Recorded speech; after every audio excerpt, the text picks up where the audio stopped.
الرحيم إنا أنزلناه في ليلة القدر وما أدراك ما ليلة القدر ليلة القدر خير من 1000 شهر تنزل الملائكة والروح فيها بإذن ربهم من كل أمر سلام هي حتى مطلع الفجر. وقال الله تبارك وتعالى إن هذا القرآن يهدي للتي هي أقوم. وقال الله تبارك وتعالى من أعرض عن ذكري فإن له معيشة ضنكا ونحشره يوم القيامة أعمى قال رب لم حشرتني أعمى وقد كنت بصيرا قال كذلك أتتك آياتنا فنسيتها وكذلك اليوم تنسى.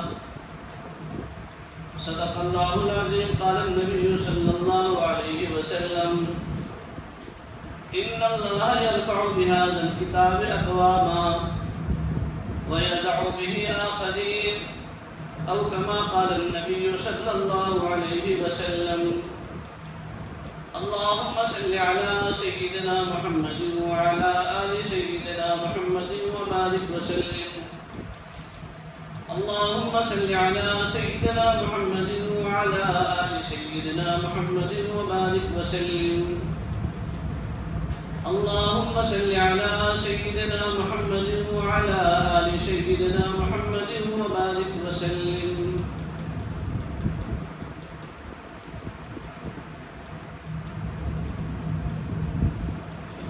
تیرے کعبے کو جبینوں سے سجایا ہم نے، تیرے کعبے کو خانہ کعبہ، تیرے کعبے کو جبینوں سے سجایا ہم نے، یعنی پیشانوں سے سجایا ہم نے، تیرے قرآن کو سینوں سے لگایا ہم نے. سناؤ نغمہ قرآن کہ ہم بیدار ہو جائیں، سناؤ نغمہ قرآن کہ ہم بیدار ہو جائیں، تاریکیوں سے نکل کر صاحب انوار ہو جائیں.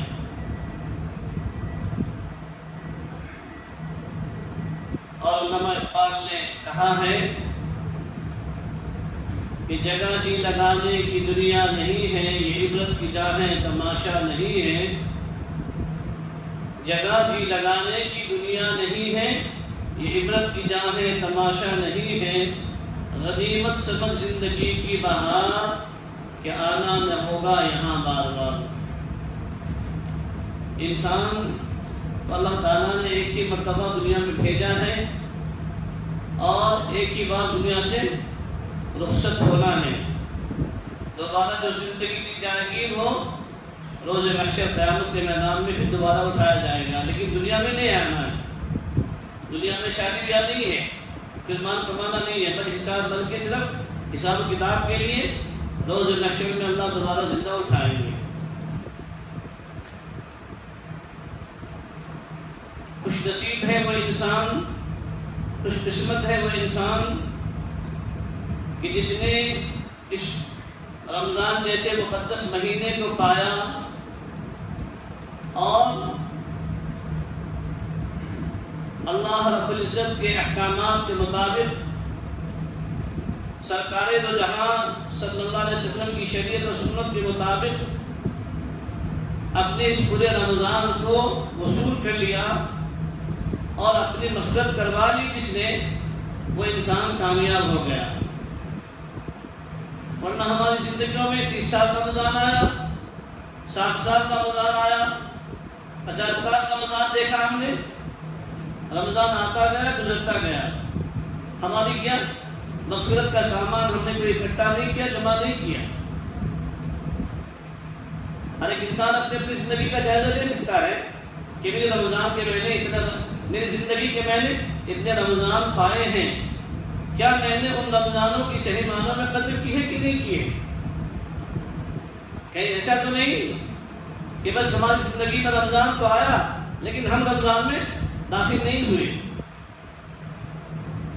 رمضان کا ہم نے کما حق ادا نہیں کیا. اور ایک اللہ والے ایسے بھی گزرے ہیں کہ جن کی ساری زندگی طاعت و عبادت والی، احکامات الہیہ والی گزری، اور ساری زندگی پڑھنے پڑھانے میں، عبادات میں، کتابوں کے لکھنے میں، احادیث کی تخریج کرنے میں زندگی گزری. اور ایک نہیں 100 مرتبہ بھی حج کرنے کا اللہ نے موقع دیا، 60-80 سال حج کرنے کا موقع دیا اللہ نے، اور 80 سال حج کرنے کے بعد میں بھی غلاف کعبہ کو پکڑ کر یہ کہہ رہے ہیں ما عبدناک حق عبادتک وما عرفناک حق معرفتک. اے رب جیسا تجھ کو پہچاننا چاہیے تھا نہیں پہچان سکا، اے رب جیسی تیری عبادت کرنی چاہیے تیری عبادت نہیں کر سکے. حالانکہ ساری زندگی عبادت میں. اس امت کے اندر ایسے ایسے اولیاء گزرے ہیں دوستوں کہ فرشتوں کو ان کے 20-20 سال تک گناہ کے لکھنے کا موقع بھی نہیں ملا. کتنے سال؟ 20-20 سال فرشتے انتظام میں رہے کہ یہ بندہ کوئی گناہ کرے اور میں اس کے گناہ کو نوٹ کر لوں. لیکن 20-20 سال 30-30 سال ان فرشتوں کو ان بندوں کے گناہ کے لکھنے کا موقع ہی نہیں ملا. اور ایک ہم بندے ہیں اللہ کے کہ فرشتے بھی ہم سے تنگ آ گئے گناہ لکھتے لکھتے. تنگ آ گئے ہوں گے نا کہ رمضان جیسے مقدس مہینے میں بھی تراویح کو چھوڑ کر، قرآن کو چھوڑ کر، ہائے ہائے مسلمان، ہائے نبی کا امتی، کرکٹ دیکھ رہا ہے، میچ دیکھ رہا ہے، LPG دیکھ رہا ہے، قرآن کو چھوڑ کر رمضان میں کرکٹ کا میچ دیکھ رہا ہے. کون سی میچ چل رہی ہے یاسر بھائی؟ نوفل کون سی؟ Apple IPL. پھر ایک اللہ والے کہنے لگے ہیں تم رمضان میں قرآن چھوڑ کر IPL دیکھ رہے ہو. اللہ قرآن میں بھی، اللہ قیامت کے میدان میں بھی اور قبر میں بھی فرشتوں کو کہے گا جاؤ ان بندوں کے سامنے تم 2020 کھیلو اور کھلاؤ. اللہ کا ضابطہ ہے دوست. اس لیے قرآن میں اللہ نے کہا من اعرض عن ذکری فإن له معیشة ضنکا ونحشره یوم القیامة اعما. اللہ قرآن میں کہہ رہے ہیں جو بندہ دنیا کے اندر میرے احکامات سے اعراض کرے گا، میرے حکم کو پامال کرے گا، میرے نبی صلی اللہ علیہ وسلم کی شریعت سنت کو پامال کرے گا اور میرے قرآن سے اعراض کرے گا، نبی کے طریقے سے اعراض کرے گا، ان کے خلاف زندگی گزارے گا، تو اللہ کہہ رہے ہیں ہم ایسے مسلمانوں کی، ایسے انسانوں کی، ایسے ایمان والوں کی دنیا کی زندگی کو تنگ کر دیں گے. دنیا کا کیش عذاب، نقد عذاب کیا ہوگا؟ من اعرض عن ذکری فإن له معیشة ضنکا. دنیا کی زندگی کو تنگ کر دیں گے. 4 دکانیں ہوگی، 4 BMW گاڑی ہوگی، گھر میں AC لگی ہوگی، لیکن سکون نام کی چیز نہیں ہوگی. زندگی سے سکون نکل چکا ہوگا. فیکٹریاں بڑی بڑی ہوں گی، 200 لوگ 500 لوگ کام کر رہے ہوں گے، لیکن دلوں میں چین سکون نہیں ہوگا. راتوں کو نیند کی گولی کھا کر سوتے ہوں گے پھر بھی نیند آنے کو تیار نہیں. کیوں؟ اس لیے کہ رب کا حکم ٹوٹا، نبی کی شریعت و سنت چھوٹی. اور جو بندہ رب کے حکم کو توڑ کر، نبی کی سنت کو چھوڑ کر زندگی گزارنا چاہے چین کی زندگی، قیامت کی صبح تک چین نہیں آ سکتا. چین و سکون کا وعدہ تو اللہ تعالیٰ نے دوستوں اپنے احکامات میں اور نبی علیہ السلام کی مبارک سنتوں کے اندر اور طریقے کے اندر رکھی ہے.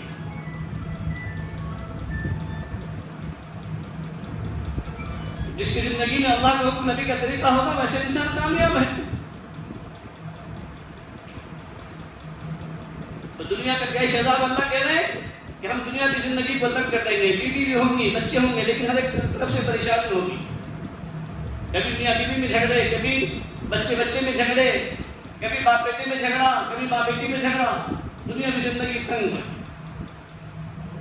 سب کچھ ہے لیکن سکون کی نیند نہیں، دلوں کا چین نہیں. تو یہ دنیا کا کیش اللہ دے دیں گے. اور آگے اللہ کیا کرے؟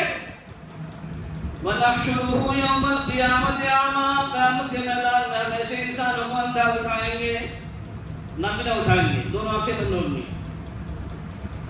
انسان کہے گا اللہ دنیا میں 2 آنکھیں تھیں، 100 ویٹ کے 2 بلب لگے ہوئے تھے، اچھی ٹیوب لائٹ تھی، روشنی دیتی تھی، دیکھتا تھا، پھر بہن کو بھی دیکھتا تھا، غیر بہن کو بھی دیکھتا تھا، اور دور سے نظر آ جاتی تھی. بغیر دوپٹے والی تو جلدی نظر آتی تھی، دوپٹے والی دیر سے نظر آتی تھی. یہاں تو کیا ہو گیا؟ اب نہ دوپٹے والی نظر آ رہی ہے، نہ دوپٹے والا نظر آ رہا. ہاں بینائی چھنتی گئی. کیوں؟ کیا وجہ؟ کہ جرم کی پاداش میں. تو اللہ کہیں گے قَالَ كَذَلِكَ أَتَتْكَ آيَاتُنَا فَنَسِيتَهَا. اللہ کیا کہیں گے؟ قَالَ كَذَلِكَ أَتَتْكَ آيَاتُنَا فَنَسِيتَهَا. تیرے پاس میرا قرآن آیا تھا، میری نشانی کے بتلانے والے علماء ربانیین آئے تھے، میرے نبی کے وارثین آئے تھے، دین کے داعیان آئے تھے، سب نے تجھے سمجھایا، بتایا، لیکن تو نے کیا کیا؟ تو نے کہا میری دکان بڑی، میری آفس بڑی، میرا کام بڑا، میرا بزنس بڑا. ان تمام چیزوں میں الجھ کر، دنیا کی محبت میں الجھ کر، دنیا کی عیش و عشرت میں الجھ کر تو نے کیا کیا؟ میرے احکامات کو پامال کیا، میرے نبی صلی اللہ علیہ وسلم کی سنتوں کو، شریعت کو پامال کیا. تو دنیا میں تو نے میرے احکامات پر عمل نہیں کیا، اس کو تو نے بھلایا، اسی لیے میں نے تجھے کیا کیا؟ یہاں قیامت کے میدان میں اندھا اٹھایا ہے. اگر دنیا میں تو میرے اور نبی صلی اللہ علیہ وسلم کے طریقے پر عمل کر کے دنیا سے آتا تو میں تجھے نابینا نہیں بناتا، بینا بناتا. جب تو نے دنیا میں میرے احکامات کو بھلایا، وَكَذَلِكَ الْيَوْمَ تُنْسَىٰ، تو آج ہم نے بھی تجھے بھلا دیا ہے. سمجھے نا دوستو؟ اللہ رب العزت نے مقدس مہینہ ہماری اس زندگی میں اس عمر عظیم کے اندر عطا فرمایا. اللہ کے رسول صلی اللہ علیہ وسلم ایک حدیث میں فرماتے ہیں کہ انسان کو 5 نعمتوں کے سرد ہونے سے پہلے غنیمت سمجھنی چاہیے. 5 چیزوں کو، 5 ایسے حالات کے آنے سے پہلے یا ان نعمتوں کے چھن جانے سے پہلے، ان نعمتوں کے سرد ہو جانے سے پہلے انسان کو 5 چیزوں کی قدر کرنی چاہیے. اس نعمت پر اللہ کا شکر ادا کرنا چاہیے، غنیمت سمجھنا چاہیے. وہ 5 نعمتیں کون کون سی ہیں؟ فرمایا جوانی کو غنیمت سمجھو بڑھاپا آنے سے پہلے. جوانی کو غنیمت سمجھو بڑھاپا آنے سے پہلے. زندگی کو غنیمت سمجھو موت آنے سے پہلے. مال کو غنیمت سمجھو تنگ دستی فقر آنے سے پہلے. مال کو غنیمت سمجھو تنگ دستی اور فقر فاقہ آنے سے پہلے. اور فرصت کو غنیمت سمجھو مشغولی آنے سے پہلے. ابھی اللہ نے موقع دیا، نہ جانے آئندہ موقع ملا کہ نہیں ملے گا، اس کی کوئی گارنٹی نہیں ہے. ہماری زندگی میں رمضان آئے گا. آج بھی بہت سارے اللہ کے بندے پچھلے سال صحیح تندرست تھے، آج دواخانے کے چکر کاٹ رہے بیچارے، ہوش و آواش میں نہیں ہیں. زندگی ہے، عمر ہے نا، زندگی باقی ہے، حیات سے ہیں. رمضان جیسا مقدس مہینہ ہے، لیکن ایسے مفلوج ہو گئے، ایسے بیمار ہو گئے کہ آپ عبادت کرنے پر قادر نہیں ہیں، عبادت نہیں کر سکتے، روزہ نہیں رکھ سکتے، قرآن کریم نہیں سن سکتے، قرآن کریم بھی نہیں سن سکتے، روزہ نہیں رکھ سکتے، نماز نہیں پڑھ سکتے. کھڑے ہونے کی اب طاقت نہیں رہی. تو اس نے فرمایا کہ صحت کو غنیمت سمجھو بیماری آنے سے پہلے. ہو سکتا ہے 2025 کا رمضان تمہیں مل بھی جائے، تمہیں اگر مل بھی جائے، لیکن یہ کوئی گارنٹی ہے کہ تم صحیح سالم ہو گے اس وقت؟ پچھلے سال جن کے رمضان اچھے تھے، آج بیچارہ کوئی کینسر کا مریض ہو گیا، کوئی کسی بیماری میں مبتلا، کوئی کسی بیماری میں مبتلا. اللہ ہر ایمان والوں کو تمام چھوٹی بڑی بیماریوں سے شفا کاملہ عاجلہ دائمہ مستقل عطا فرمائے، اور تمام ہلاکت والی اور لا علاج والی بیماریوں سے اللہ ہر ایک ایمان والے کی حفاظت فرمائے۔ بیماری بھی نعمت ہے دوستو، لیکن بندوں کو دعا مانگنی چاہیے۔ اللہ یقیناً بیماری بھی تیری طرف سے نعمت ہے، لیکن اللہ ہم اس نعمت کو برداشت نہیں کر سکتے، اس نعمت کو ہم برداشت نہیں کر سکتے۔ اللہ اس نعمت کو صحت کی دولت سے تبدیل فرما دیجیے، صحت کی دولت سے اللہ بدل دیجیے۔ یہ بھی اللہ سے مانگنا چاہیے دوستو۔ جوانی ہے، جوانی کا ایک سجدہ بڑھاپے کے 1000 سجدے سے بہتر ہے۔ انسان سمجھتا ہے کہ جوانی ہے، ابھی تو کالج کا اسٹوڈنٹس ہے، تیرے مزے لینے کے دن ہیں، تو کہاں جائے گا؟ مسجد میں اعتکاف میں بیٹھے گا، تو کہاں جائے گا تراویح پڑھنے؟ تو تراویح پڑھنے جائے گا تو چوراہے پر بات کون کرے گا؟ تیرا موبائل چلائے گا کون؟ APL دیکھے گا کون؟ چیٹنگ بازی کرے گا کون؟ شیطان تو دوست ہے نا ہمارا، شیطان کون ہے؟ دوست ہے۔ لیکن رمضان میں شیطان کہاں ہے دوستو؟ رمضان میں تو شیاطین قید کر دیے جاتے ہیں نا، رمضان میں شیاطین قید کر دیے جاتے کہ نہیں؟ پھر اب کہاں سے شیطان آیا؟ تو یہ جو ہمارا نفس ہے نا، جس کو ہم 11 مہینے گھٹی پلاتے ہیں، گھٹی سمجھ رہے ہیں؟ گھٹی پلاتے کیا؟ ساری انرجی اس کو خرچ کرتے ہیں، ہے نا؟ اس نفس کو راضی کرتے ہیں، اس کی خواہشات کو پوری کرتے رہتے 11 مہینے، تو وہ 1 مہینے میں کہاں کنٹرول میں آئیں گے؟ یہ جو ہمارا نفس شیطان بنا ہوا ہے نا، یہ رمضان میں بھی آؤٹ آف کنٹرول رہتا ہے۔ اور یہ نفس تو مرتا جب کہ ہم رمضان میں کم کھاتے، کم سوتے، کم بولتے، تلاوت کرتے، قرآن پڑھتے، تراویح میں قرآن سنتے، زبانوں پر کم سے کم جو ہے نا لایانی سے، فضولیات سے پابندی لگاتے، لیکن ہماری زبان تو آج بھی چاپٹر بنی ہوئی ہے، کل بھی چاپٹر ہی تھی۔ 11 مہینے جیسا 12 مہینہ میں ویسے ہی۔ ایک بیچارے عالم الدین بیان کر رہے تھے جمعے میں کہ بھائی دیکھو رمضان کا مقدس مہینہ آیا ہے، اللہ نے شیاطین کو قید کر دیا ہے۔ کیوں؟ اس لیے کہ میرے بندوں کی عبادات میں، روزوں میں خلل نہ ڈالے۔ اصل کو بیچارے گئے کس کرنے کے لیے امام صاحب ایک دروازے پر جا کر دستک دی تو دیکھا وہاں سارے گرو گھنٹال بیٹھے ہوئے ہیں، APL دیکھنے والے کیا کر رہے تھے؟ APL دیکھ رہے تھے، کیرم کھیل رہے تھے۔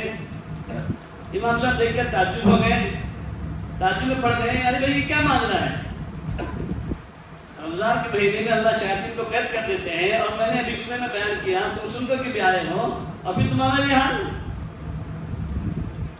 تو وہ سب کہنے لگے امام صاحب جس روم میں شیاطین کو قید کیا جاتا ہے یہ وہی روم ہے، اسی لیے ہم یہاں بیٹھ کے کیرم کھیل رہے ہیں، سمجھے نا؟ آج ہمارا حال وہی ہے کہ ہم نے جو نفس کو اس کا پابند بنایا ہے نا دوستو، اسی لیے وہ ہمارا نفس آؤٹ آف کنٹرول ہے، ہمارے کنٹرول میں نہیں آتا۔ 11 مہینے اس کو ہم نے کیا کیا ہے؟ فروٹ سائڈر بھی کھلایا ہے، پیپسی کوکو کولا بھی پلایا ہے، اور زیرو سوڈا بھی پلایا ہے، سب کیا، کھجور بادام ساری چیزیں، ساری انرجی اس کو دی ہے۔ یہ انرجی اصل مراد نہیں ہے، جو اس کی خواہشات کو ہم نے پوری کی ہیں، حرام لذات کا مذاق چکھا ہے اور اس کو چکھا کر کے مضبوط کیا ہے، تو یقیناً جو ہے نا وہ ہمارا نفس اب چونکہ ہم پر حاوی ہو چکا ہے۔ اسی لیے قرآن نے کیا کہا ہے؟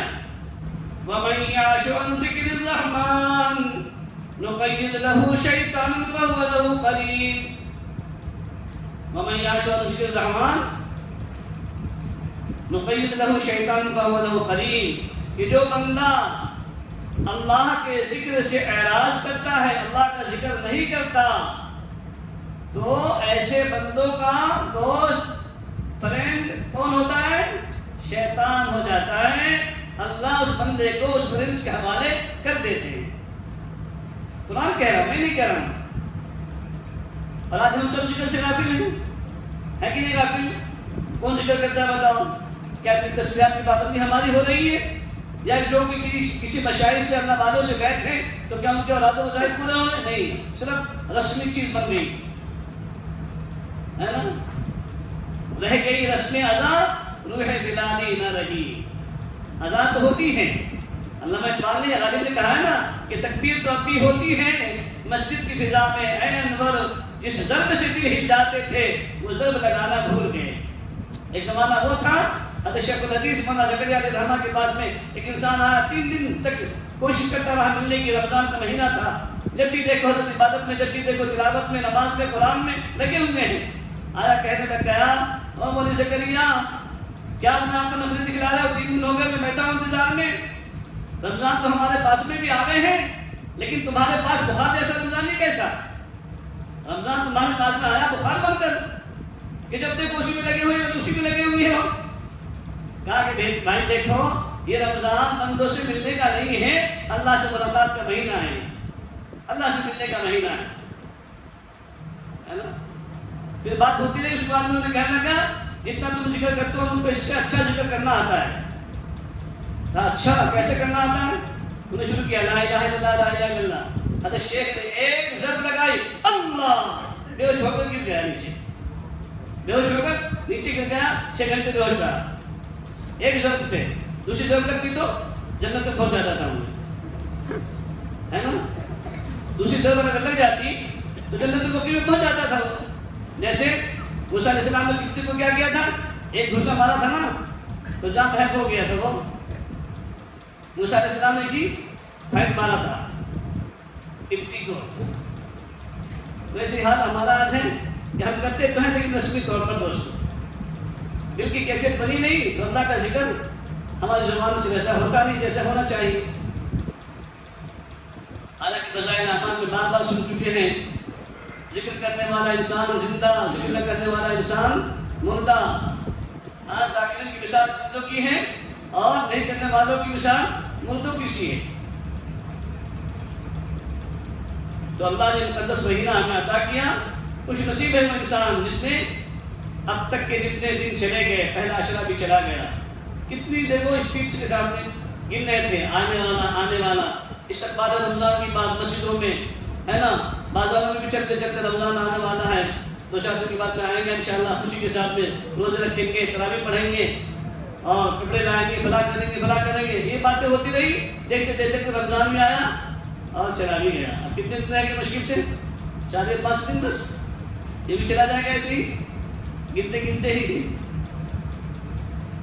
لیکن جو اہل اللہ ہوتے ہیں، اللہ والے ہوتے ہیں، وہ تو افسوس کرتے ہیں، کفے دست بنتے رہتے ہیں کہ رمضان آیا تھا، جیسا عبادت کا حق تھا نہیں کر سکے، جیسا قرآن پڑھنے کا حق تھا نہیں پڑھ سکے، جیسا قرآن سننے کا حق تھا نہیں سن سکے، اللہ معاف کر دیجیے۔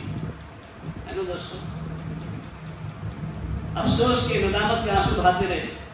صحابہ تڑپتے تھے جب رمضان آتا تھا تو دھاڑے مار کر سسکیاں لے کر روتے تھے، ایسا روتے تھے جیسے کوئی بچہ اپنی ماں کے مرنے پر، انتقال پر وہ بچہ روتا رہتا ہے کہ ہائے اب میرا کیا ہوگا، میری ماں دنیا سے چلی گئی۔ تو صحابہ ایسے رویا کرتے تھے رمضان کے گزرنے سے۔ ہمیں تو خوشی ہوتی ہے، عید آئے گا اور جوڑے پہن کر جائیں گے، بمبے سے لایا ہوں، پونا سے لایا ہوں، ایسے شرٹ ہے، ایسے ڈریس ہیں، ساتارہ میں کس کا نہیں نا ایسا ہے نا۔ کیا نیت ہوتی ہے ہماری ڈریس پہننے کی، لانے کی؟ ارے ایسا رہنا نا مفتی صاحب، ایسا لایا ہوں نا، ساتارہ میں کس کا بھی نہیں نا ویسے ڈریس۔ پینٹ کتنے کی معلوم ہے؟ ہاں ویسی پینٹ ملنے کی نہیں۔ ہاں ایک ہی دکان ہے، وہ بھی کسی بتاتا بھی نہیں ڈریس کہ پونا کی کس کمپلیکس میں یہ دکان ہے یا ممبئی کی ہے۔ ایمان والے کا ہر عمل اللہ کے نبی نے فرمایا کہ دین بن سکتا ہے لیکن نیت صحیح ہو جائے تو۔ ہم نے نیت خراب کر لی، کپڑے لانے میں نیت خراب کر لی، قربانی کا بکرا لاتے اس میں بھی نیت خراب۔ پہلی یہ سوچ، یہ تھنکنگ نہیں ایسا بکرا کہ ستارے والے دیکھ کر رش کرے، کہاں سے لایا تو، کیسا لایا، کتنے کو لایا، یہ ہماری نیت ہو جاتی ہے تو ساری عبادتوں پر پانی پھر جاتا ہے۔ نہ خدا ہی ملا، نہ مثال صنم، نہ ادھر کے رہے نہ ادھر کے رہے، ہے نا۔ مولانا مشاء رحمۃ اللہ علیہ فرمایا کرتے تھے نا، مثال دیتے تھے ہماری نیکیاں برباد کیسے ہو رہی ہے؟ کیا ہو جاتا ہے؟ نیکی کرو دریا میں ڈال دو، منا رتولا بھال پتریلا، نیکی کی لیکن دریا میں ڈال دیا، نہ تو اس کو فائدہ نہ مجھ کو فائدہ، سمندر میں گیا، چولہے میں گیا۔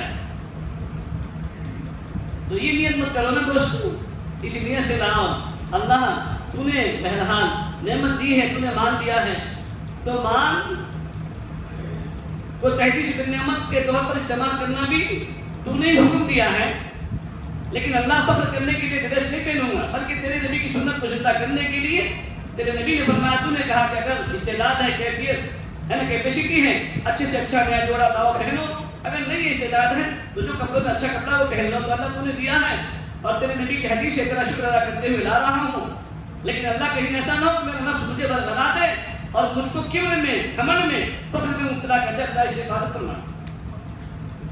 تو وہ لباس، وہ ڈریس پہننا آپ کے لیے، ہمارے لیے عبادت بن جائے گا، اس لیے کہ آپ نعمت کا اظہار کر رہے ہیں تشکر کے طور پر، شکریہ کے طور پر، لیکن نیت یہ ہو گئی کہ نہیں کوئی نہیں، میں اکیلا ون مین شو، ون مین شو، کیا نام، ون مین شو، میرے جیسا کسی کا نہیں، میرے جیسا کوئی نہیں۔ دوستوں، تو خوشی نصیب ہے وہ انسان کہ جس نے آج تک الحمدللہ یہ مہینہ ملا اور اللہ کے فضل سے صحت تندرستی بھی رہی، ہم نے تراویح بھی پڑھی، قرآن شریف بھی پڑھا، اور ماشاءاللہ یہاں کے حافظ صاحب قابل مبارکباد ہیں کہ انہوں نے اس پورے محلے والے کو اتنا بہترین قرآن شریف سنایا جیسا کہ قرآن پڑھنے کا حق ہے۔ صحیح معنوں میں قرآن تو اسے پڑھنا چاہیے، 10 منٹ لیٹ ہوگا، لیکن یہ کیا کہ سپر فاسٹ 20 منٹ میں 20 رکعت کی تراویح، چلو ایسی مسجدوں کو ڈھونڈ لو، کہاں پورے ستارے میں ڈھونڈتے، اور 10 دن والوں نے تو اتنا شریعت کا بیڑا غرق کر دیا ہے کہ 10 دن کی تراویح پڑھنے کے بعد بھی پھر وہ تراویح پڑھتے ہی نہیں۔ ارے بھائی ٹھیک ہے، آپ ٹاٹا برلا کے مالک ہو، اچھی بات ہے، اللہ آپ کو اور دنیا کا مال دے، ہم یہ نہیں کہتے، آپ مال والے ہو، مالدار ہو، اچھی بات ہے، اللہ سب ایمان والوں کو مال دے، کسی دوسرے کا محتاج نہ بنائے، لیکن ایسا مال کہ جس سے اللہ کے نبی صلی اللہ علیہ وسلم نے پناہ مانگی ہے، ہم بھی ایسے مال سے پناہ مانگی، وہ مال جو نافرمانی میں، عیاشی میں مبتلا کرتے ہیں، ایسے مال سے اللہ کے نبی نے پناہ مانگی ہے۔ تو یہ تو سہولت اسی لیے ہے کہ بھائی ٹھیک ہے، آپ کبھی پونا، کبھی بمبے، کبھی کہیں کاروبار کے سلسلے میں جا رہے آ رہے ہیں، تو پورا قرآن شریف آپ کے لیے سننا مشکل ہو جائے گا، اس لیے آپ ایک جگہ پر کہیں پر 10 دن کا قرآن شریف سن لو، پورا قرآن شریف کا سننا یہ الگ سنت ہے، اور پورے مہینے کی تراویح کا پڑھنا یہ دوسری سنت ہے۔ ہم مہاراج سنتے ہیں، ہر رمضان میں سنتے ہیں، سن کے ہمارے کان پک گئے، لیکن ہم اس کان سے نکال سنتے ہیں، اس کان سے نصیب کے دروازے بھی چھوڑتے جاتے ہیں۔ اللہ یہ تیری بات تیرے پاس ہے نا، گھر پہ جانے کو نہ کو، گھر لے جاؤں گا تو پھر کیا ہوگا، ہمیں کرنا پڑے گا، تو اس لیے اللہ کو ہی واپس دے دیتے ہیں، اللہ کے گھر کی ساری باتیں، سارے بیانات نہیں۔ اسی لیے جب کبھی بھی دین کی بات سننے کے لیے بیٹھو دوستوں، تو عمل کی نیت سے بیٹھیں، تو انشاءاللہ پھر اس پر عمل کی توفیق ملے گی اللہ کی طرف سے۔ تو ہماری مومن کا تو ہر عمل جو ہے دوستوں دین بن سکتا ہے، لیکن شرط یہ ہے کہ اس کی نیت صحیح ہو جائے۔ مومن کا کوئی کام دنیا نہیں ہے، مومن کا ہر عمل، ہر کام دین ہے، صرف کس بنا پر؟ ذاتیہ نگاہ، یعنی نیت انسان کی بدل جائے، وہ عمل انسان کے لیے دین بن جائے۔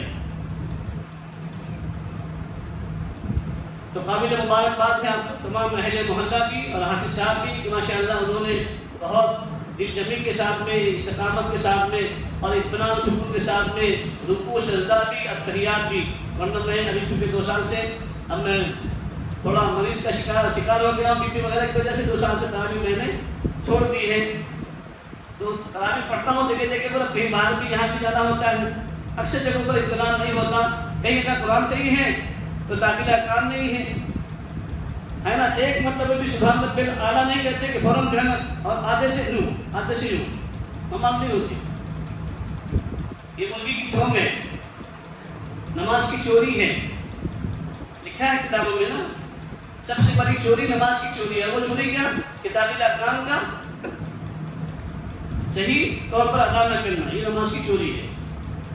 یہ کمر کی ہڈی صحیح تو ہونی چاہیے، سیدھی تو ہونی چاہیے رکوع سے اٹھنے کے بعد، یا ابھی رکوع سے پورے قیام سے کھڑے نہیں ہوئے فوراً اللہ اکبر، اور رکوع سے بیٹھے بھی نہیں کہ فوراً اللہ اکبر، کمر سیدھی نہیں ہوئی اور دوسرا سجدہ کر لیا، تاجیل ارکان نہیں ہوا تو واجب چھوٹ گیا، واجب کی وجہ سے سجدہ سہو لازم۔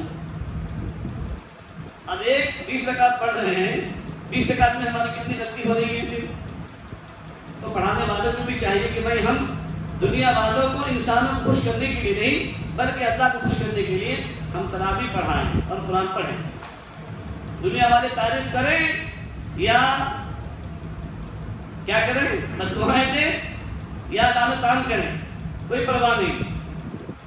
اللہ راضی ہو جائے بیڑا پار ہو جائے گا، سب راضی ہو جائیں گے، اللہ ناراض ہو جائیں گے، ہم برباد ہو جائیں گے۔ تو فائدہ کیا ہے ایسے کام کرنے سے دوستوں؟ اور پھر ماشاءاللہ وہ بیچارے کاروبار والے ہیں، 11 مہینے کاروبار میں رہتے ہیں بیچارے، پھر بھی اللہ کے رحمت کہ ماشاءاللہ وہ آج 15 سال ہو گئے تقریباً یا 10 سال قرآن شریف سنا رہے ہیں دل جمی کے ساتھ میں، اور آپ سے کوئی ہدیہ نہیں، کوئی تحفہ نہیں۔ حالانکہ ہونا تو چاہیے کہ اگرچہ وہ نہ لے پھر بھی ہمیں صاحب قرآن، حافظ قرآن کا اکرام، احترام، ان کی اہمیت، ان کی عزت کرنی چاہیے۔ ہمارے یہاں انڈیا میں ماحول نہیں ہے، آپ جا کر دیکھو 27ویں میں حرم شریف کے اندر 10 امام ہیں، 10 مؤذن ہیں، جب قرآن مکمل ہوتا ہے 27ویں کی دعا سے پہلے جتنے بھی عرب ممالک ہیں، ہر عرب ممالک کے بادشاہوں کی طرف سے اعلان ہوتا ہے، طیب اردوغان ترکی کے بادشاہ کی طرف سے امام نمبر اول کو ایک BMW گاڑی اور 50,000 ریال کیش، سمجھے؟ افریقہ کے بادشاہ کی طرف سے امام شرائم کو ایک فارچونر گاڑی اور 1 لاکھ ریال کا ہدیہ، ایسی 10 مؤذن کو اور 10 امام کو۔ وہ تو اپنی پتی بن جاتا ہے امام، تو زکات دینے والا بن جاتا ہے، ماں دے رہے اتنے اس لیے وہ صاحب نصاب بن جاتے ہیں۔ یا تو امام بیچارہ بچہ بیمار پڑ گیا تو اس کے لیے پریشان بنتے ہیں، اور اسی لیے مالداروں کے بچے حافظ قرآن نہیں بنتے اور نہ بناتے وہ لوگ۔ ان کو معلوم ہے نا کہ میرا بچہ حافظ قرآن بنے گا تو کیا کرے گا، امامت کرائے گا تو کیا ملے گا، 7,000 سے 10,000، تو خود کا پیٹ بھرے گا، بچوں کو کھلائے گا کہ میری بیٹی کو کھلائے گا، اس کا علاج کرائے گا، اس کو ٹیوشن پڑھائے گا، کیا کیا کرے گا۔ اسی لیے اہل مال اپنے بچوں کو حافظ قرآن نہیں بناتے ہیں، غریب کے بچے بیچارے حافظ قرآن بنتے ہیں۔ اب یہ تو اللہ جزا کہتے ہیں ان کے دادا کو، ان کے والدین کو کہ عیسائی وسط ہونے کے باوجود بھی ان کے خاندان میں ماشاءاللہ پورے خاندان والوں کے لیے جنت کا سرٹیفکیٹ دلانے والے بن گئے سب کے لیے، ہے نا افسر؟ ہاں، دادا بھی خوش ہو رہے ہیں کہ دادا کے لیے دعا، وہ تو جنت کے مزے بھی اٹھ رہے ہوں گے۔ ایک ہاتھ کے بدلے میں دادا چلو پہلے دوسرا اسٹیپ، تیسرا اسٹیپ، چوتھا اسٹیپ چڑھتے جاؤ۔ حاجی ابو شکر بابا جنت کے مزے میں اٹھ رہے ہوں گے نا، اور روزے بھی استقبال کر رہے ہوں گے ان کی بڑی میاں کی۔ حاجی صاحب تو کریں گی بات میں انشاءاللہ جانے کے بعد، اور پھر میدان محشر میں کتنا بڑا اکرام ہوگا ان کا۔ اللہ کے نبی نے فرمایا نا، صاحب قرآن سے کہا جائے اقرا ورتقی، بلا حافظ الکریم کچی کو، بلا ابن بلا کو نام کے ساتھ بلایا جائے گا۔ اور دیکھو اللہ رب العزت نے دنیا والوں سے کہا، اے میرے دنیا والوں، تم میرے صاحب قرآن کا اکرام نہیں کرتے، ان کو تم نام لے کر پکارتے ہو، میں نے اپنے نام کے ساتھ میں اس حافظ صاحب کو مشابہت کر دی ہے۔ میں نے کیا کہا، حافظ کو خبردار نہیں کرنا، حافظ عبد الکریم پکارنا۔ کیوں؟ میرا نام بھی حافظ، اللہ کا نام حافظ ہے کہ نہیں ہے؟ الحافظ، الخافظ، الرافع، الوهاب، الستار، اللہ کا نام ہے، تو اللہ نے اپنے نام کے ساتھ میں حافظ کے نام کو جوڑا ہے۔ سمجھ گئے دوستوں؟ اور اسی لیے تاکہ حافظ قرآن بھی اپنے آپ کو یہ نہ سمجھے کہ نہیں ہم کو کیا ملا، ہم تو نہ ادھر کرے نہ ادھر کرے، تو اللہ نے کہا کہ نہیں، تم گھبرانا نہیں، تم کو میں نے اپنے نام کے ساتھ میں کیا کیا ہے، جوڑ دیا ہے۔ جب تک میرا نام تم بھی رہیں گے، میں بھی رہوں گا تو تم بھی رہو گے، اور میرے نام کے ساتھ میں تمہاری جو ہے نا نسبت جڑی ہوئی ہے۔ اس لیے تم کبھی کسی سے مایوس نہیں ہونا، اور اپنے آپ کو کبھی یہ نہ سمجھنا کہ میں کسی لائق نہیں ہوں، بلکہ ہم نے تم کو تمام انسانوں میں بلند مرتبہ عطا کیا ہے.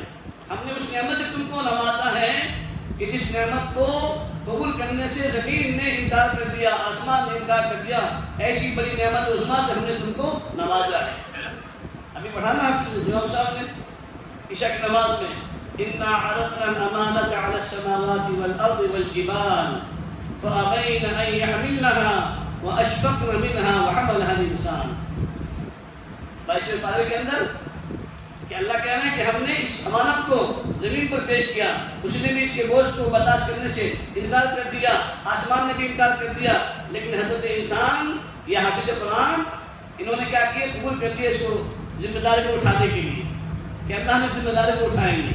اور یہ قرآن کا معجزہ ہے کہ 7 سال کا بچہ بھی حافظ، 3 سال کا بچہ بھی حافظ، 2 مہینے میں حافظ قرآن، 1.5 مہینے میں حافظ قرآن. لاک ڈاؤن میں کتنے ایسے پیپر میں اشتہارات میں خبریں آئیں کہ اسکول کا آفیسر اور اسکول کا ایک 10ویں کا طالب علم، ایک 6ویں کا طالب علم صرف 1.5 مہینے میں حافظ قرآن بن گیا.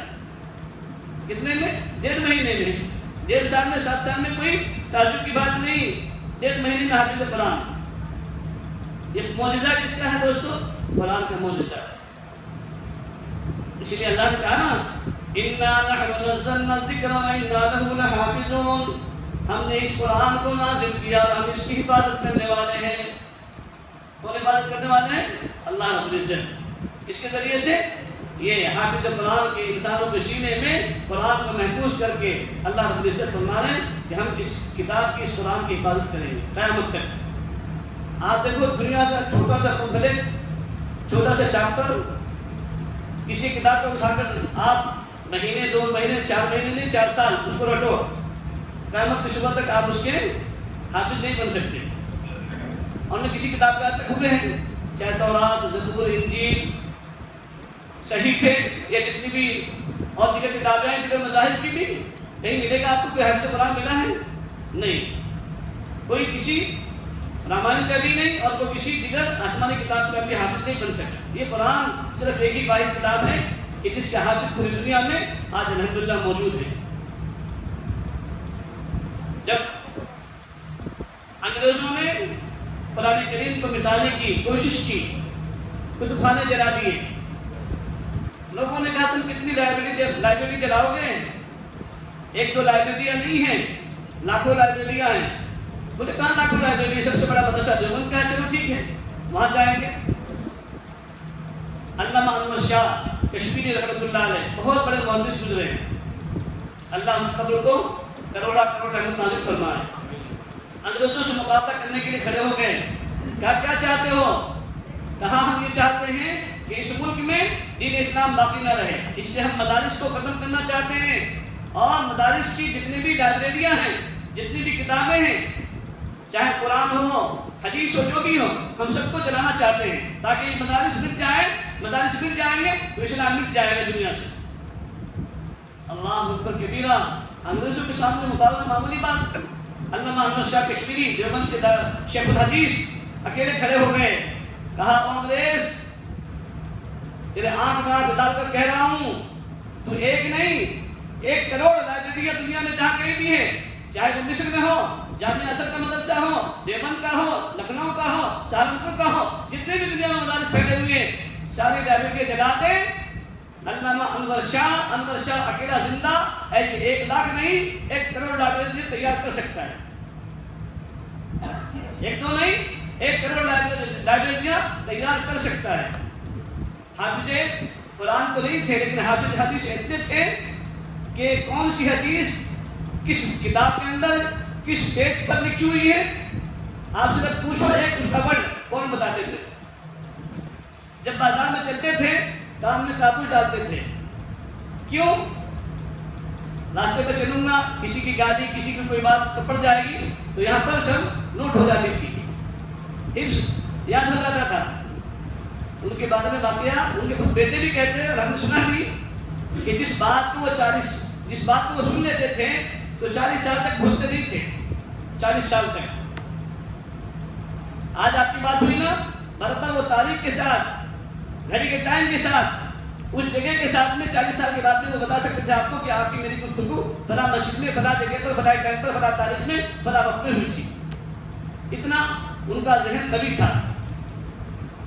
اور جس چیز کو دیکھ لیتے تھے نظروں سے آنکھوں سے تو زندگی پر بھولتے نہیں تھے. زندگی پر اس کو بھولتے نہیں تھے. عرب کا ایک وقت آیا تھا اس زمانے میں ان کو کوئی حدیث نہیں مل رہی تھی. چمڑے پر لکھی جاتی تھی نا اس زمانے میں کاغذ تو تھے نہیں تو کسی چمڑے کے ٹکڑے پر کوئی حدیث کا ٹکڑا تھا. اہل عرب وہ پورے عربستان میں پریشان ہو گئے کہیں سے ان کو اس حدیث کا حوالہ نہیں مل سکا. لوگوں نے کہا وہاں کے کہ اس کا جواب اور اس کی تلاش تمہیں صحیح معنوں میں انڈیا کے اندر مل سکتی ہے. انڈیا میں دولت کا مدرسہ ہے وہاں تمہیں مل جائے گی. آئے وہاں پر کافی سارے لوگ تھے. تو جہاں انار کا درخت تھا جہاں سے مدرسے کی ابتدا ہوئی تھی اس جگہ گھوڑا بنا ہوا ہے اور مسجد بھی ہے چھتے والی مسجد. وہاں وہ لوگ بیٹھے جو وہاں کے شیخ الحدیث تھے. اس زمانے میں تو علامہ انور شاہ کشمیری پڑھ رہے تھے جب عربستان کے لوگ آئے تھے. تو ابھی فارغ بھی نہیں ہوئے تھے پڑھ کر پڑھ ہی رہے تھے. تو جو شیخ الہند رحمۃ اللہ علیہ جنہوں نے تحریک ریشمی زبان کی تحریک شروع کی تھی وہ زمانے میں وہاں پر بڑے اللہ والے تھے بڑے استاد تھے. ان سے انہوں نے پوچھا اب کی جماعتوں میں کہ حضرت ہم یہ اس گھر سے آئے ہیں کہ یہ حدیث ہے یا حدیث کا ٹکڑا ہے سمجھ میں نہیں آ رہا ہے. ہم پورے عربستان میں پریشان ہو گئے ڈھونڈ کر کسی نے اب تک اس کا جواب نہیں دیا ہے اس لیے ہم یہاں پر آئے معلوم کرنے کے لیے. حضرت شیخ الہند نے علامہ انور شاہ کشمیری کو بلایا. وہ چائے دے رہے تھے مہمانوں کو تو بلایا انور ادھر آؤ دیکھو ان کا کیا مطالبہ ہے. گئے پوچھا عربی میں بات چیت کی ان سے عربی لکھنے سے بات چیت کی. پوچھا کیا معاملہ ہے. کہا کہ دیکھو یہ ایسا ایسا ہے. حضرت نے دیکھا کہا یہ فلاں کتاب کے فلاں پیج پر فلاں صفحے پر فلاں جگہ پر یہ حدیث لکھی ہوئی حدیث ہے حدیث کا ٹکڑا نہیں ہے. 2 منٹ میں چلتے چلتے حل کر دیے. اہل عرب پریشان ہو گئے. یہ انسان بھی ہے کہ جنات ہے. یہ انسان بھی ہے کہ جنات ہے یا فرشتہ ہے. کچھ تعامل بھی نہیں کیا. کوئی ہوتا ہے تو ٹھیک ہے بابا دیکھیں گے کریں گے بیٹھو دیکھ کر کے آتا ہوں بولتا ہوں سوچتا ہوں. یہ تو یوں دیکھا اور کہنے لگ گیا یہ حدیث ہے حدیث کا ٹکڑا نہیں ہے. فلاں کتاب کے فلاں پیج پر فلاں صفحے پر فلاں نمبر کی یہ حدیث اس جگہ پر لکھی ہوئی ہے. انہوں نے کتاب منگایا دیکھا کھولا واقعی تو وہ چیز مل گئی. پھر انہوں نے درخواست کی ریکویسٹ کیا کہ یہ بچہ یہ آج ہم کو دے دو عربستان کے لیے. تو شیخ الہند نے فرمایا کہ بھائی ہم کفرستان میں رہتے ہیں ہمارے یہاں زیادہ ضرورت ہے ایسے لوگوں کی. تم تو عرب والے ہو تم کو کیا ضرورت ہے. تو کہنے کا مقصد دوستو یہ تھا کہ اللہ تعالیٰ نے اس سرزمین پر ایسے ایسے اکابرین ایسے ایسے بڑے علماء کی بات پیدا کی ہے اللہ تعالیٰ نے. اور حافظ حدیث ہر کتاب ہر حدیث ان کو اثر یاد تھی زبانی. اس میں انہوں نے انگریز کے مقابلہ کیا. کہا کہ تم چاہے لاکھوں لائبریری جلا دو انور زندہ رہے گا تو انشاءاللہ ایسے لاکھوں ہزاروں لائبریری تیار کر سکتا ہے.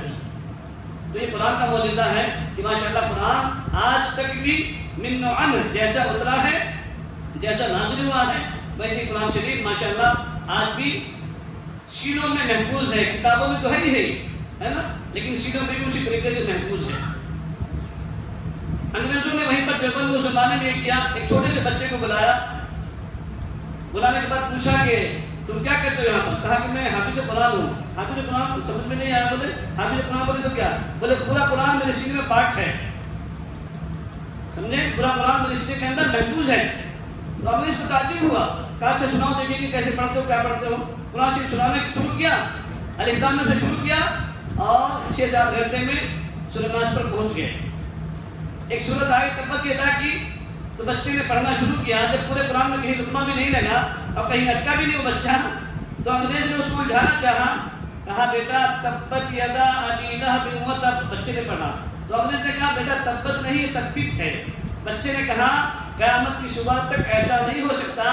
میرے استاد نے مجھے تبت ہی پڑھایا ہے تبت ہی ہے. قرآن منگا کر دیکھ لو کھول کر دیکھ لو اگر تبت ہوگا میری گردن کاٹ دے. قرآن کھول کر دیکھا تو تبت ہی تھا تبت نہیں تھا. انگریز پریشان ہو گئے. کہنے لگے ان کے قرآن کو تو جلا دیں گے لیکن کتنے سینے جلائیں گے ہم. سینے کتنے جلائیں گے ہم. اس لیے کہ قرآن کو سینوں میں محفوظ ہے نا. لوگوں کی کتنی جانیں ہم نکالیں گے.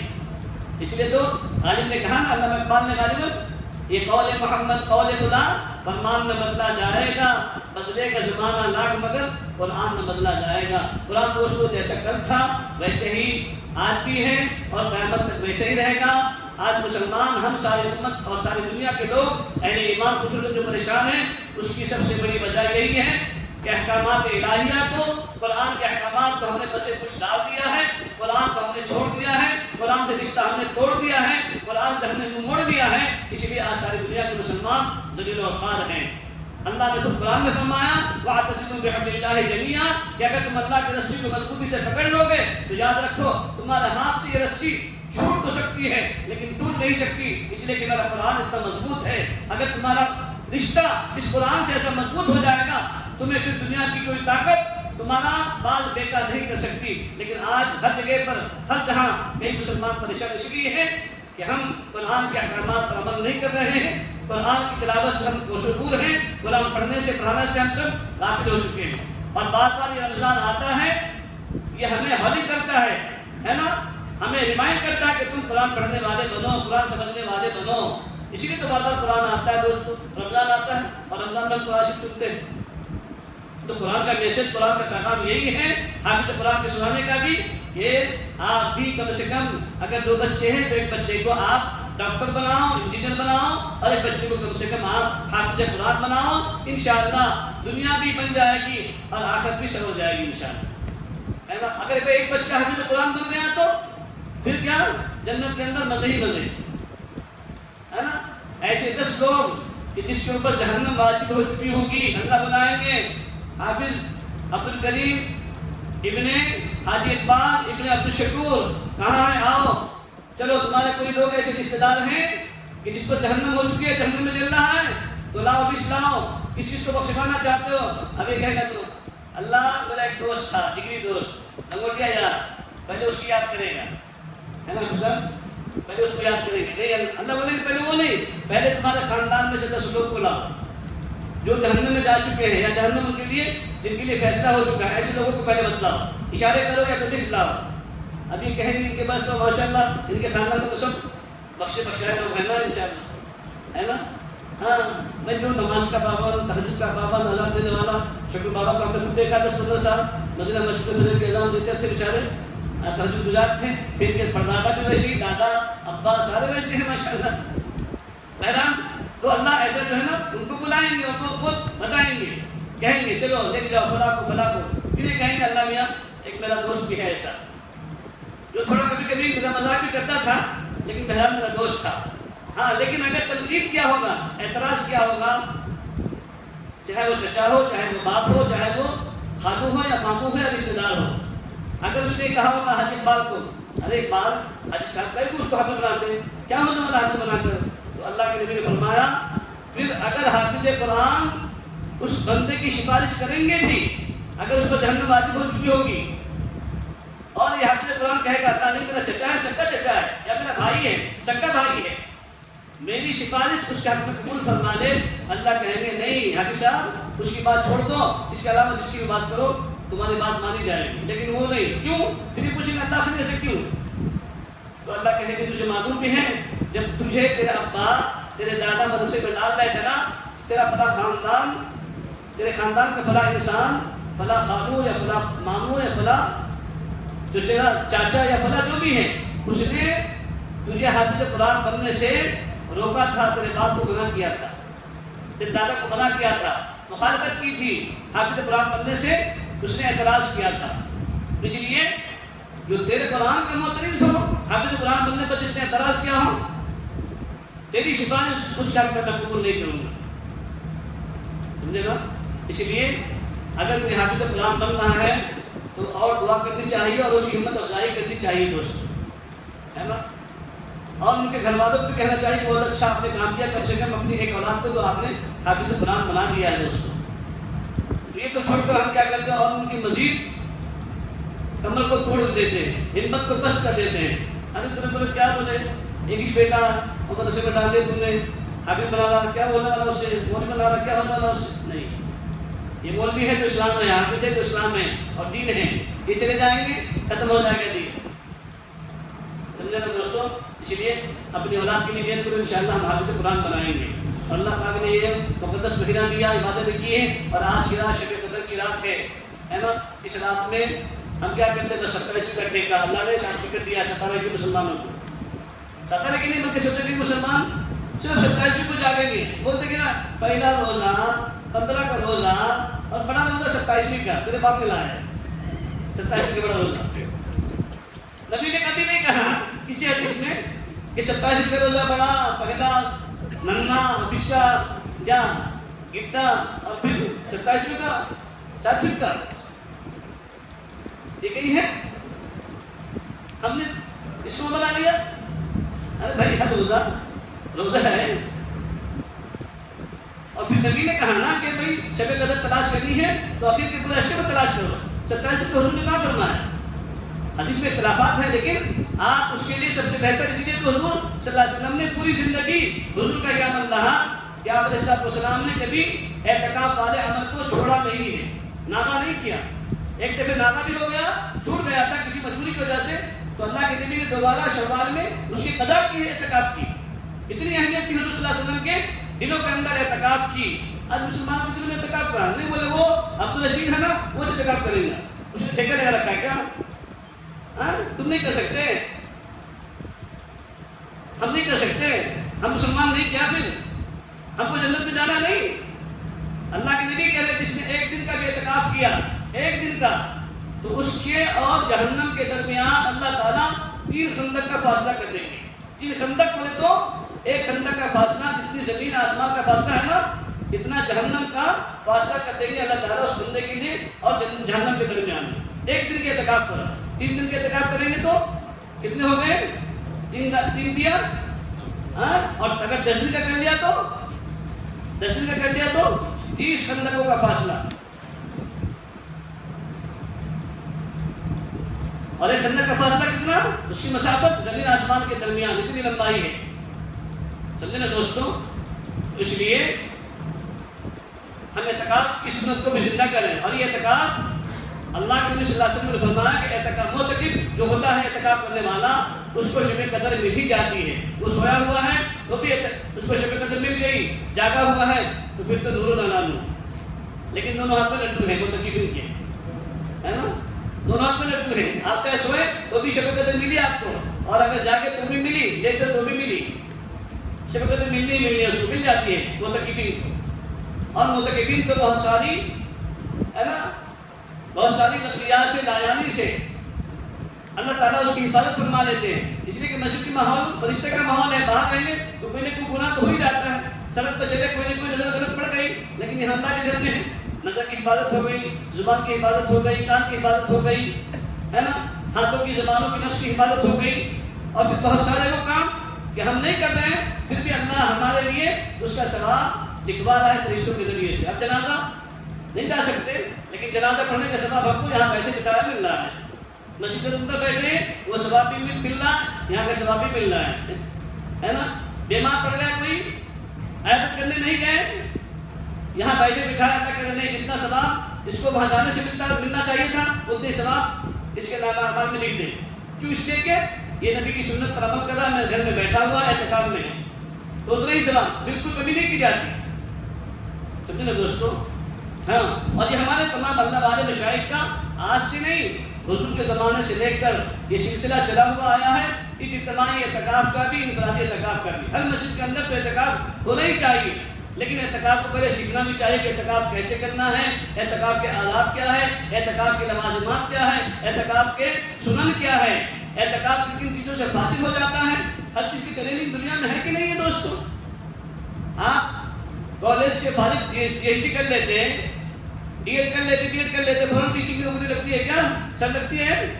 ایسی نوکری لگتی ہے کہ آپ کے اس میں سیکشن میں کچھ ہو، سر کو ٹیچر ہے وہ، اور دیکھو ٹیچر ہیں 1 سال روزہ رکھتے ہیں، پھر 6 مہینہ نہیں رکھتے، پھر 6 مہینے روزہ رکھتے ہیں. ہر سال ان کا یہ حال ہے، 1 سال گئے تو 6 مہینہ روزہ، یعنی 1.5 سال روزہ. ایسے سیدھے سادے لوگ ہیں، لیکن ان کے اعمال پہاڑوں سے بھی زیادہ بڑے ہیں، ہم سے بھی زیادہ.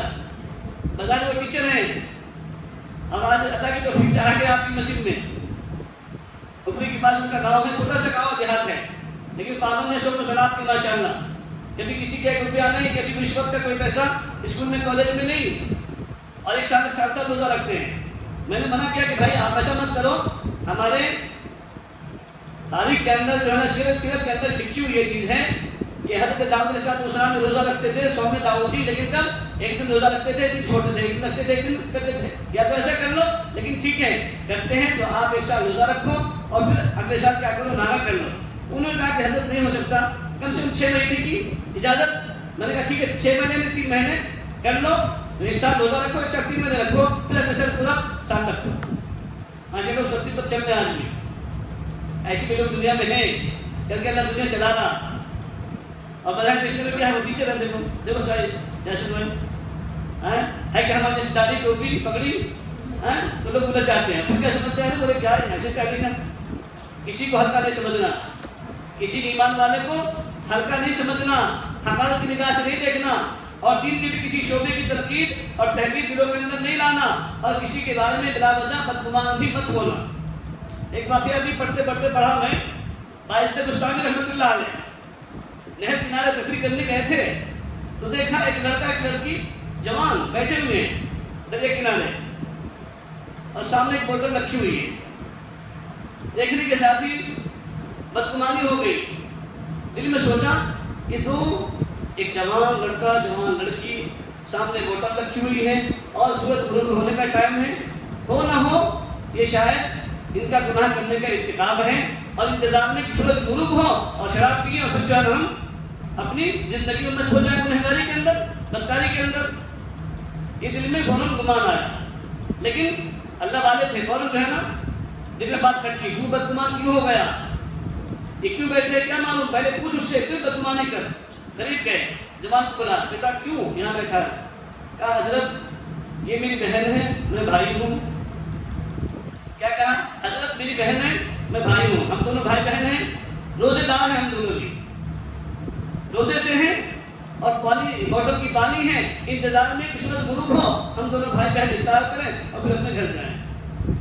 کہا اللہ توبہ، میں کیسے بدگمان ہو گیا تھا، اللہ اگر اس بدگمانی کی وجہ سے میری پکڑ ہو گئی تو میں تو ہلاک ہو جاؤں گا۔ توبہ کی فوراً، اور ان سے بھی معافی مانگا، اور دونوں کو گھر پہ لائے، افطاری کرائی، اور پھر پوچھا کہ آخر معاملہ کیا ہے؟ کہا حضرت ہمارے پاس میں اتنی چیز مہیا نہیں، میسر نہیں ہے کہ ہم افطاری کا سامان کر سکیں، افطاری کے لیے کچھ لا سکیں، اسی لیے سمندر کنارے ٹہلتے آگے تھے اور پانی لیا تھے کہ چلو کم سے کم پانی سے روزہ کھولیں گے، پھر دیکھیں گے اللہ کو کہیں منظور ہوگا کھلانا کھلا دے گا، نہیں تو ایسے ہی پھر روزہ رکھ لیں گے۔ سمجھے نا دوستو، اس لیے کسی سے بدگمان نہیں ہونا چاہیے۔ آج جو سب سے بڑا ہمارا حلقہ یہ بھی ہے کہ ہم کسی سے بلا وجہ 2 شخص کھڑے ہوئے بات کر رہے ہیں کہ کیا سمجھنا میرے بات میں کیا تبھی آپس میں بول رہے ہوں گے، ارے وہ بول رہے ہیں کہ ان کا ان کے ساتھ میں تو کیوں بدگمان ہو گیا، اور تو یہ بدگمانی کر کے تو نے گویا کہ اپنی نیکی اس کو دے دی، اس کے گناہ تو نے اپنے کھاتے میں ڈلوا دیا، فائدہ کیا ہوا؟ اس لیے کیوں بدگمان ہوا؟ قرآن کریم میں اللہ فرماتے ہیں نا ان بعض الظن اسم ولا تجسسوا، کہ بعض گمان گناہ ہوتے ہیں، بعض گمان ایسے کیا ہوتے ہیں، وہ گمان جو ہم بدگمانی کر لیتے ہیں نا، گمان کرتے ہیں کسی کے بارے میں یوں ہی، وہ ہمارے لیے گناہ ہو جاتا ہے۔ اور یہ تو آج ہماری جو عادت بنی ہوئی ہے جاسوسی کی، قرآن میں اللہ نے کہا یا ایھا الذین آمنوا لا تجسسوا ولا یغتب بعضکم بعضا، اے ایمان والو تم کسی کی جاسوسی مت کرو، ہم نے تم کو کسی دوسرے کا داروغہ نہیں بنایا ہے، چوکیدار نہیں بنایا ہے، سمجھے نا، ہم تم سے تمہاری ذات کے بارے میں پہلے سوال کریں گے، اسی لیے تم اپنی ذات کی فکر کرو، اس کو چھوڑ دو سامنے والے کو۔ شیخ اپنا اپنا دیکھ، اپنی قبر میں اپن ہوں گے، اپنے کو جواب دینا ہے، اپنے سے حساب ہونا ہے، تو پہلے اپنی زندگی کو ہم دیکھیں نا، وہ حافظ صاحب کی اور مفتی صاحب کی اور یاسر بھائی کی فلاں کی زندگی کو کیوں دیکھتے بیٹھے؟ ہاں گناہ کو کرنا ہم کو نظر آ رہا ہے تو ہماری ذمہ داری ہے، ایمانی تقاضا ہے کہ جا کر اس کو اس گناہ سے روکے، کہیں نصیحت کریں، دعوت دیں اس کو اس بات کی، یہ اچھی بات ہے۔ اس لیے دوستوں یہ شب قدر کی رات آج اللہ تعالیٰ نے ہم سب کو عطا فرما رکھی ہے شروع کے اندر، آج کی رات توبہ استغفار کی رات ہے، ہم سب ماضی کے گناہوں سے توبہ کریں، آئندہ کی زندگی کو بہتر بنانے کے اللہ تعالیٰ سے توفیق مانگیں، اور اس رات کے اندر عبادتوں کا، تلاوت کا، دعا کا، استغفار کا اہتمام کریں۔ اللہ پاک ہم سب کو قدر دانی کی توفیق نصیب فرمائے اور ان باتوں پر عمل کرنے کی بھی توفیق نصیب فرمائے۔ وآخر دعوانا الحمدللہ رب العالمین۔